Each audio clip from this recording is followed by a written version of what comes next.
بات یہ ہے کہ یہ میرا بھائی ہے، اس کے ہاں 99 دمبیاں ہیں اور میرے پاس ایک دمبی ہے۔ یہ کہتا ہے کہ یہ بھی میرے حوالے کر دے، اور گفتگو میں مجھ پر حاوی ہو رہا ہے۔ انہوں نے کہا کہ یہ جو تیری دمبی مانگتا ہے کہ اپنی دمبیوں میں ملا لے، بے شک تجھ پر ظلم کرتا ہے، اور اکثر شریک ایک دوسرے پر زیادتی ہی کیا کرتے ہیں۔ ہاں، جو ایمان لائے اور عمل نیک کرتے رہے، اور ایسے لوگ بہت کم ہیں۔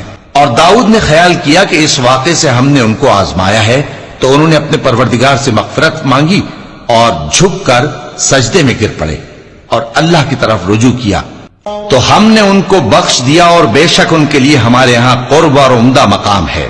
اے داؤد، ہم نے تم کو زمین میں خلیفہ بنایا ہے، تو لوگوں میں انصاف کے فیصلے کیا کرو، اور خواہش کی پیروی نہ کرنا کہ وہ تمہیں اللہ کے رستے سے بھٹکا دے گی۔ جو لوگ اللہ کے رستے سے بھٹکتے ہیں ان کے لیے سخت